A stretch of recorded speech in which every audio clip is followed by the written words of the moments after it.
Здраво! Добре во новата епизода на мојот подкаст. Знам дека некое време ме нема, многу сакав да сум поредовна, но не успевам баш на секоја пола да стигнам овој период и некако малку подкастот го ставам во позадина, но не е дека не спремам нови теми. Дел од вас многу ми пишувате околу видео подкаст, колку би сакале да биде со видео, но пак ќе кажам, во овој период во кој што се наоѓам, одбирам свесно да не растам тука, затоа што приоритет ми е нешто друго, односно најголем приоритет ми се моите деца. Мислам дека овој подкаст го снимам баш косата во пунџа, мрсна, во едно расположение облечена во, не се баш пижами, меѓутоа домашни тренерки и баш некако ја снимам во од оваа епизода, како што ги снимам и претходните, и не сакам да ве лажам, затоа што свесно сте дека кога се станува мајка, многу работи се менуваат. Тоа не значи дека цело време изгледам така, далеко било, меѓутоа бидејќи овој подкаст го правам од душа и ова е нешто кое што можам, а не морам да го правам, баш одлучувам да не ми одзема премногу енергија, затоа што сакал или некела, не можам да спиам многу, деца се разболуваат, животот е доста турбулентен со 3 мали деца и една од големите причини зошто не се осудувам на видео подкаст е токму тоа, бидејќи тоа си бара и монтирање и да изгледаш малку подобро и некако целото тоа одзема доста поголема енергија, но оно што го правев минатата недела, имено бевме доста болни сите дома и пуштив Netflix, што не личи многу на мене, затоа што не сакам да гледам многу, меѓутоа како бев на породилно, имав Netflix, деца да гледаат, па и јас нешто да дзирнам, да видам, да сум во тек, доста ми фале, има една нова серија која што доста е сега популарна, фалат и сакајќи да ја гледам, спуштив Netflix. Меѓутоа, како што немам некоја, ајде да кажам, немам ни желба да гледам филмови, барам не овој период, имаше доста години кога и не имав воопшто телевизор и не вклучував, што не викам дека треба секогаш да биде така, меѓутоа, едноставно немам таква желба во овој период да гледам филмови, да гледам серии и за да не пуштам филм, пуштив документарец. И сега не ми текнува како се викаше документарецот, нешто беше правилата на животот, The Rules of Life или World, не ми текнува. Меѓутоа, како ја пуштив заедно со син ми за да ја гледаме и нешто поедукативно, поинтересно. Секогаш сум уживала во документарци, морам да седам со него за да му преведувам, бидејќи на англиски. И како седнав, прво бев лута затоа што сега кој ќе преведува, ова ќе ми одземе време, ова време можев нешто друго да направам, можеби попаметно или да се одморам, меѓутоа толку сум благодарна што седнав да гледам. Затоа што изгледав една епизода, но таа епизода, мислам дека е серијал од неколку епизоди, таа епизода ми донесе толку многу квалитетна содржина, односно толку многу знаење, толку многу некако она што сето она што го знам ми го поврза со психата, со психичките аспекти, со целокупното живење, што застанав и реков стоп, јас прва прилика одам и морам да снимам епизода за ова. Да снимам епизода за правилата на животот, односно за нашата психолошка еволуција. Препорачувам тие што имате Netflix да гледате, ако ме интересира како настанал цел животински свет, како се случило во светот, што дошло и кои се правилата всушност по кои што се водиме. Сакам да е кратка епизода, меѓутоа да има доста мудрости, така да кажам. Се надевам дека оно кое што ќе го споделам ќе ви донесе многу, затоа што и мене ми донесе многу, односно ме потсети, повторно ќе кажам на сето оно кое што го знам, но е многу важно да не се заборава. Трите закони што го движат животот, но и нашата психа се еволуција, компетиција и масовна екстинција. Што значи еволуција? Како растеме и како се менуваме? Во природата само тие кои што најдобро се адаптираат, преживуваат. Секое суштество што не се менува со текот на времето исчезнува. И ова правило важи за нас. Нашата психа еволуира во секој предизвик, во секоја промена, во секој неуспех, во се што не принудува да станеме поотпорни. Знам дека ова звучи некако имаме тенденција да бегаме од лошото, да бегаме од негативното, но и сите истражувања водат кон ова дека колку повеќе имаме предизвици, колку повеќе имаме неповолни околности околу нас, толку повеќе ние всушност еволуираме и растеме. И доколку не се адаптираме, доколку ние не се менуваме, останеме ригидни, не може да постои раст и развој. Така што ова прво правило што се случувало низ текот на времето, како настанувал светот, е нешто кое што важи за нашата психа и за тоа како нашата психа се развива, расте и се менува. Па, тука само сакам да те прашам, дали држиш или дали се држиш за некоја стара верзија од себе што веќе не ти служи? Повторно ќе прашам, дали тука и сега се држиш за некоја стара верзија од себе што веќе не ти служи? Дали се плашиш да се промениш затоа што тоа значи излегување од удобната зона, односно од зоната на комфорт? Само сакам да те повикам да направиш листа на 3 работи што некогаш ти биле важни, но сега веќе не ти се. Ова може да биде уверување, може да биде однесување, може да биде некој страв. Најчесто се уверување и однесување. Погледни ги и размисли дали е време да ги оставиш зад себе. Што е нешто во овој период во твојот живот е толку многу те притиска или толку многу е предизвикувачки што бара од тебе да се адаптираш. Како ја започнав оваа епизода? Кажувам, седам тука во пунџа, во тренерки за по дома, не се многу интересирам како изгледам, што не било секогаш и не е секогаш така. Не се притискам на тоа да изгледам добро, да дојдам во раст, меѓутоа има други места каде што морам да бидам многу пофлексибилна. А тука и дел од уверувањето дека мора се да е совршено, дека мора се да биде најдобро, дека сите оние моменти кои што во мене стоеле морале да се променат.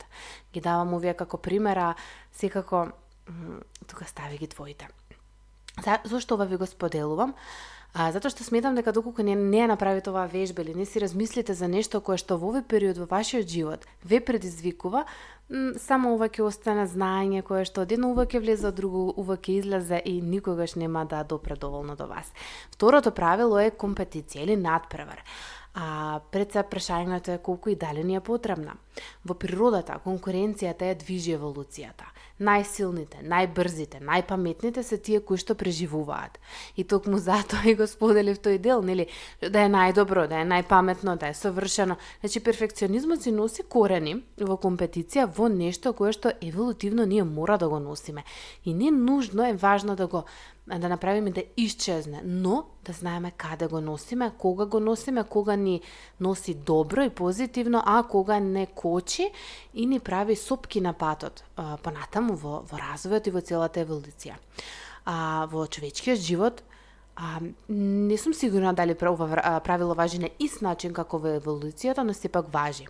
Дали конкуренцијата не подобрува или не исцрпува? Сега тоа е знак прашање, затоа што понекогаш гледаме на луѓето кои што и не гледаме на конкуренцијата, јас би рекла погрешно, и доколку ова е нешто кое што е твоја тема, скокни на првата епизода на мојот подкаст, Страфот, туѓето мислење или така нешто, мислам дека е именувана, каде што зборувам многу повеќе за здрава конкуренција, односно нездрава конкуренција, за чие мислење треба да ни е важно или да не ни е важно. Сега, разликата меѓу здрава и нездрава конкуренција најмногу е во тоа што гледаме како инспирација, а во што гледаме како закана. Затоа што многу често, ако на конкуренцијата гледаме како инспирација, таа ни носи многу позитивен напредок, но доколку гледаме како закана, па и не баш исти чувства и емоции се јавуваат. Сега имаме едно прашање до тебе, а тоа е кога последен пат си се споредила со некој друг и си се почувствувала лошо.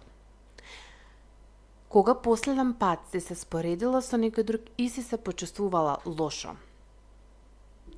И како можеш да ја пренасочиш таа енергија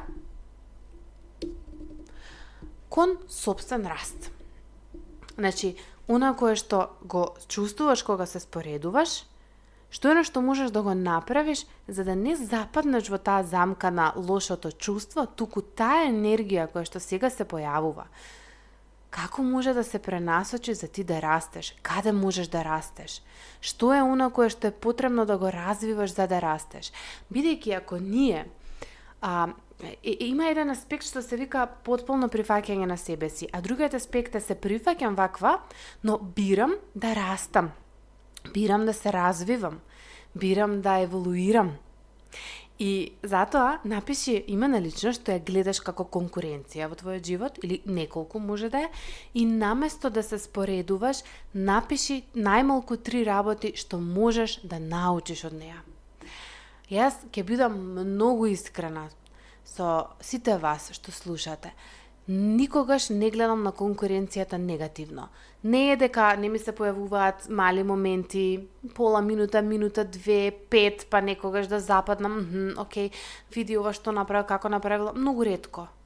И мислам дека еден од најголемите начини зошто се чувствувам успешно, дури ако другите не ме гледаат така, или нели ако не сум во реалниот живот, мислам, нели за секој успех е различно, јас се чувствувам успешна затоа што не и гледам на конкуренција. Не ја гледам како конкуренција, другата страна ја гледам како инспирација. Односно сум свесна за сето оно кое што е мое лично, автентично, добро, лошо, позитивно, негативно. Мислам, потполно сум свесна за маните, нормално. Секогаш има плюс мани кои што не си ги гледам или не сум спремна да ги видам. И едно нешто што сум сватила е дека џабе ќе ги видам ако не сум спремна, нели да ги надминам, понекогаш мора да се прифати нешто дека е така, има некои работи кои што се неменливи, но има и работи кои што не мора баш да се прифатат, нели може да работиме на нив, и затоа е многу важно да гледаме во конкуренцијата, во таа инспирација и во другите, и да видиме што е оно што ние можеме да го направиме за да се чувствуваме подобро, и во нив да не гледаме веќе со негативно, туку напротив со инспирација. Тоа не значи дека ќе станеме како нив, туку тоа значи дека од нив црпиме позитивна енергија. И ова е нешто кое што, пак ќе повторам, мислам дека е најмногу го носам од мала, така што не би знаела точно како сум го развила, се развива, се учи, можеби, не е лошо да направам малку повеќе истражување или може посебна епизода на ова, како може да гледаме на конкуренцијата на другите околу нас како инспирација, не како конкуренција. Меѓутоа, ова е нешто што е многу важно и според мене е еден од најголемите фактори зошто лесно се вклучувам во еволуција, односно зошто лесно се менувам и не останувам ригидна и не се споредувам и не правам оно што го прават другите.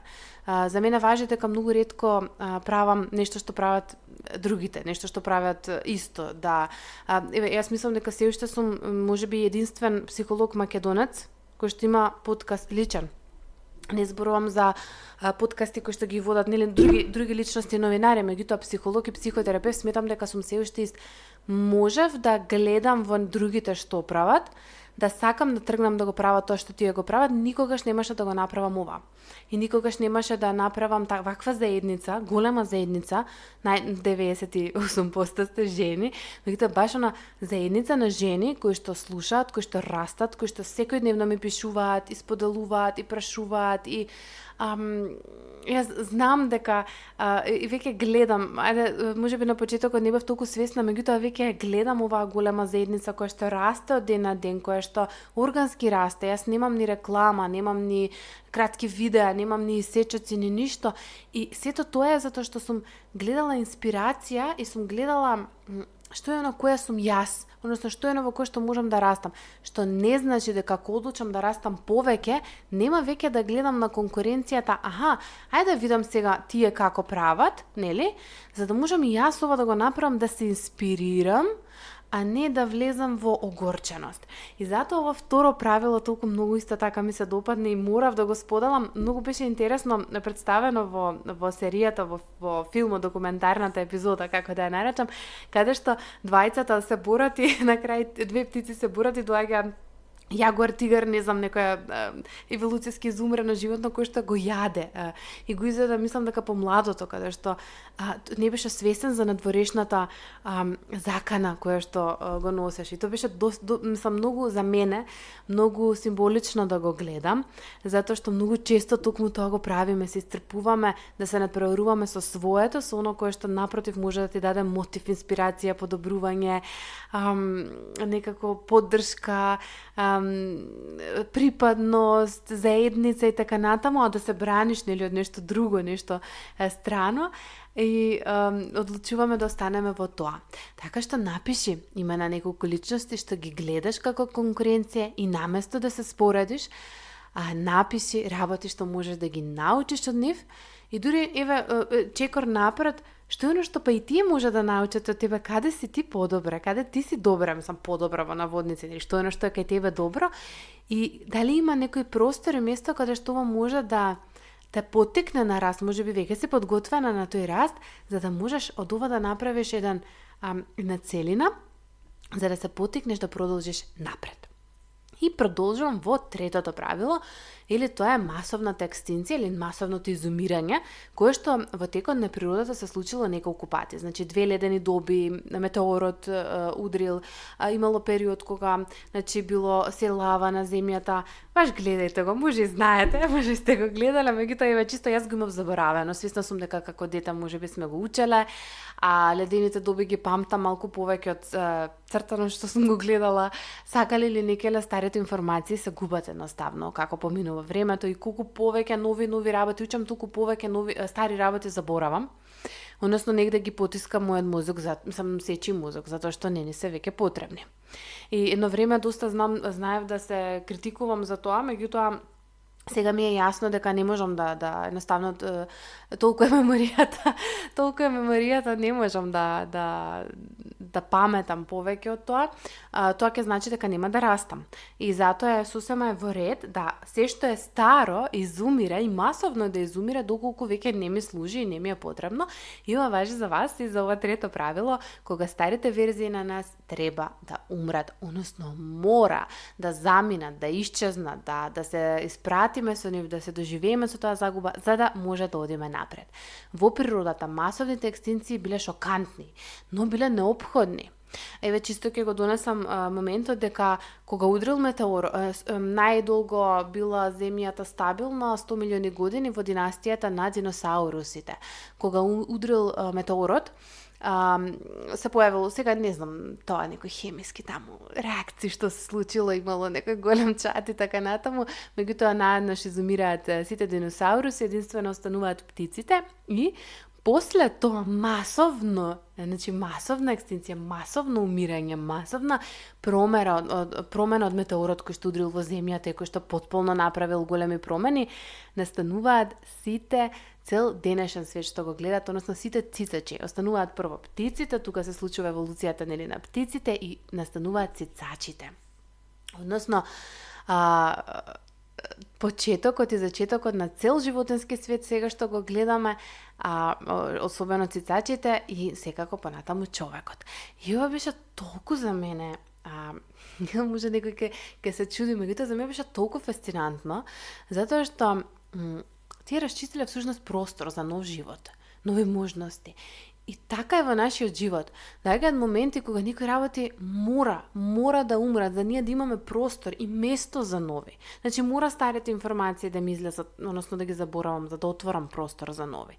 И тоа значи некогаш крајна врска, релација, промена на кариера, оставање на некои токсични навики кои што ги имаме или релации, периоди кои што многу се болни, најчесто се многу болни, но токму тие се почеток на нешто ново. И затоа сакам тука да дадам секогаш поддршка дека ова трет дел, масовната екстинција е и најтежок дел. Затоа што тоа значи дека ние мораме да се збогуваме со многу луѓе, со многу аспекти од нас. Тоа значи дека мора да се збогуваме со многу верувања, со многу наши стравови, со многу наши идентитети, понекогаш и со многу наши улоги, со многу блиски работи до нас. И не е лесно да се излезе од овој комфорт, не е лесно да се каже збогум. Многу е лесно да кажеме, нема да се плашиш да кажеш збогум, животот ќе ти каже ново здраво и така натаму. Тоа е супер мотив и некоја поддршка. Реалноста е дека тие кои што се наоѓате тука, во ова трето место, точно знаете колку е тешко, ама сакам да те повикам да размислиш на најмалку еднаш досега, колку и да имаш години во моментов ти што ме слушаш, најмалку еднаш кога ова ти се случило. Кога многу работи во тебе морале да, во наводници, умрат, згаснат, исчезнат, да се испратиш од нив, аспекти во твојата психа, уверувања, навики, мисли, кои што ги носиш и кои што ги имаш, за да ти си тука каде што си денес. За мене една од најголемите трансформации која што се случила и секогаш велам, фала ти Господе што станав млада мајка, затоа што доста млада и така требало доста млада мајка е релативно, меѓутоа за денешно време сметам дека бев млада мајка, за порано не, дури стара мома. Меѓутоа, затоа што мајчинството е тоа кое што во наводници ме присили да јас кажам збогум на многу мои стари идентитети, да влезам во новиот идентитет и за да оставам простор во новиот идентитет на мајка, јас морав да се испратам и со многу токсични работи. Дали беше лесно? Не. Дали за некои работи многу ме болеше? Да. Но дали денес тоа вреди? Да. Напиши писмо, еве чисто, всушност, прво сакам да едно прашање да ти дадам, а потоа една вежба. Што во твојот живот е во наводници на апарати, она диша на апарати и треба да заврши за да можеш да продолжиш напред. Затоа што ние многу често некои односи, некои врски, некои токсични навики, релации, уверувања, навики што ги правиме во секојдневието, одиме на некој место, зборуваме на некаков начин и така натаму, со сила правиме да преживеат. Ова најчесто го гледам во релации каде што се стравуваме да кажеме збогум, стравуваме да кажеме до тука е, не можам повеќе. Конкретно во споделувам во мајчинството, за мене тоа најмногу беше предизвикано, каде што многу релации во мојот живот мораа да се стават стоп. Не стоп затоа што биле, не знам, лоши, меѓутоа во тој момент ниту јас можев да бидам добра, ниту тие можеле да бидат добар меѓу за мене, затоа што јас веќе бев во нова улога. И тоа во мене бараше нов начин на живот, нова динамика, заспива во 7:30 навечер, станува во 5, не можев едноставно, ниту да престанав да одам во, еве да речеме конкретно во кафичка, каде што се пуши, па не ми одговарало, па сум била мрчатор, јас сум била таа што е негативна. Па тој што нема деца, не му се оди во игротека, нели? Мислам, тоа е многу природно и нормално. И тука не одам во себично гледање, најде сега мојата да се задоволи потреба, него сум влегла во оној момент, окей, дали јас оваа релација ја држам на апарати, само за да ја држам, и всушност и на другата страна и правам, ја гушам, и другата страна ја гушам и не давам доволно простор да се наполни со кислород на друго место. И затоа еве едно одлично прашање, што во твојот живот е на апарати и треба да заврши за да можеш да продолжиш напред и да еволуираш.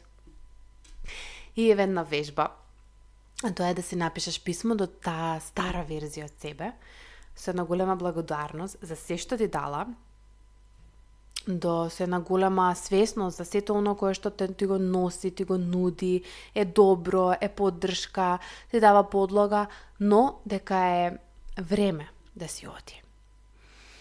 И мислам дека оваа вежба може премногу да те промени, премногу да ти даде поддршка, да зачекориш во таа еден нов идентитет, во таа една не би сакала да кажам нова верзија од себе, меѓутоа таа верзија која што еволуирала и која што едноставно сакала и некела е време да зачекори и да дојде. И ете како еден мал заклучок дека животот не е статичен. Ние или еволуираме, или исчезнуваме. Што значи дека или ќе напредуваме и ќе одиме напред, или ќе исчезнеме.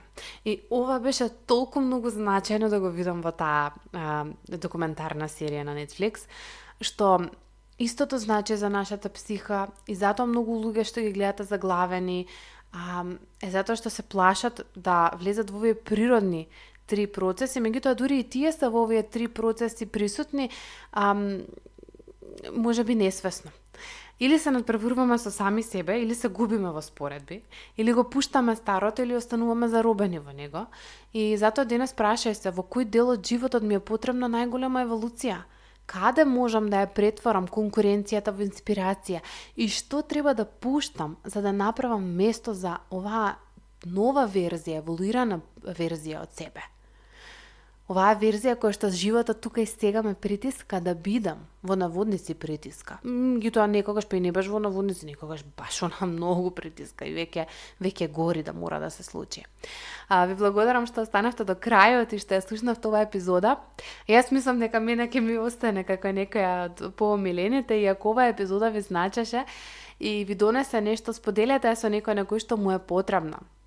Се слушаме во следната епизода, а само на крајот, иако можеби нема да ја слушаш оваа епизода баш кога треба, меѓутоа во мај отварам нов курс за мајки, за мајчинство, кој што од срце го имам спремно. Повеќе информации можеш да најдеш на линкот подолу во описот или на мојот вебсайт elanadjeber.com, каде што споделувам нешто повеќе околу тоа, начинот на кој што ќе се одвива, како ќе биде доста поразлично од асертивна. Здрави асертивна, веројатно другата група ќе почне тек во октомври. Моментално сме некаде на крај со тековната група и ова е нешто ново каде што ето јас би рекла животот исто така ме притисна да еволуирам, односно можеби да направам чекор назад и да се вратам повторно на мајките, на мајчинството, во она каде што и јас тука и сега најмногу уживам, живеам и таа улога ми е доста значајна. Ја гледам и ајде би рекла и искуствено, меѓутоа и секако научно, можам тука да дадам многу повеќе и сакам. Ве поздравувам, се слушаме во следната епизода.